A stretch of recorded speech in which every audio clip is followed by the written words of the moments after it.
বিষয়টা জামাতের জন্য খুবই গৌরব একটা অধ্যায় আমি মনে করছি।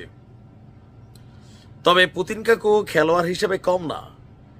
আগামী দিনে রাষ্ট্র ক্ষমতায় কারা ক্ষমতায় আসবে এই সম্পর্কে আমরা এখনো আগাম কোনো কথা বলতে পারি না। তবে যারা পরাশক্তির দেশগুলা, বিশেষ করে চীন, রাশিয়া আরো অন্যান্য যারাই আছেন, তারা তাদের যে কূটনৈতিক অ্যাক্টিভিটিস এটা অলরেডি শুরু করে দিয়েছে। আওয়ামী লীগের সাথেও পুতিন কাকুর খুবই ভালো সম্পর্ক ছিল। রূপপুর কেন্দ্র যেটা আছে, পারমাণবিক বিদ্যুৎ কেন্দ্র, এটা নিয়ে আপনারা জানেন মিলিয়নস অফ ডলারের একটা কি বলা হচ্ছে দুর্নীতি নিয়ে এই মুহূর্তে আলোচনা আছে। পুতিন কাকু আবার এটারে টেকনিক্যালি ইন্টারন্যাশনাল লেভেলে ডিল করছেন। তিনি বলছেন যে এটা রাশিয়ার বিরুদ্ধে অপপ্রচার। এই দহরম মহরম আওয়ামী লীগের সাথে সম্পর্কের মাঝখানে সরকার পতন, এবার যেই নতুন সরকার সামনে আসতে পারে ওই পারসেপশন মাথায় রেখে রাশিয়া কাজ করছে।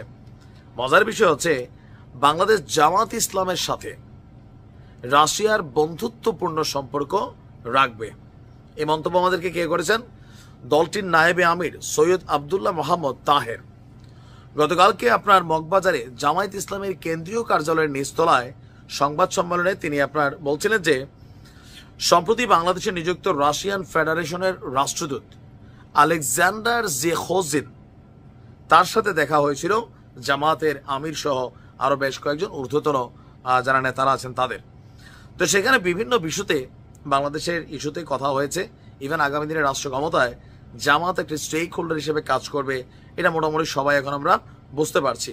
তো সেই দিক বিবেচনা করে বিএনপির সাথেও তাদের একটা প্রোগ্রাম ছিল, ওটাও তারা করছে।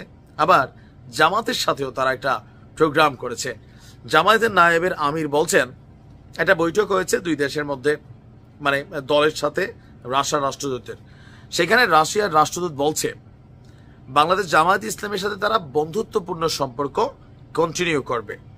ইভেন সাক্ষাৎকারে ৭১ মহান মুক্তিযুদ্ধে বাংলাদেশের পাশে থাকায় রাশিয়ার জনগণের প্রতি কৃতজ্ঞতা জানিয়েছেন জামাতের আমির।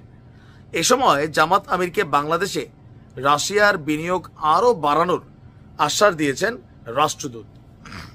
মানে এখানে মোটা দাগে রাশিয়া যেটা করছে, জামাত ইসলামের ইন্টারন্যাশনাল যে সমর্থন, এগুলা বিশেষ করে মুসলিম প্রধান যে দেশগুলো আছে ওইখানে মোটামুটি ভালো আছে, কিন্তু অমুসলিম দেশগুলোতে আপনারা জানেন যে একটা ইসলাম ফোবিয়া কাজ করে। তবে রাশিয়ার পুতিন আলাদা, রাশিয়াতে মুসলিমরা যথেষ্ট ভালো আছে। ইভেন চেচেন নেতা রমজান কাদিরের সাথে পুতিনের সম্পর্ক বা বিভিন্ন ধর্মীয় অনুষ্ঠানে, আবার ধরেন সমকামিতার ইস্যুতে, অনেক ইস্যুতে পুতিনের কিন্তু খুবই শক্ত অবস্থান আছে। আর এগুলা বেশ কিছু ভিডিও আমি নিজেও আপনাদেরকে দিয়েছি।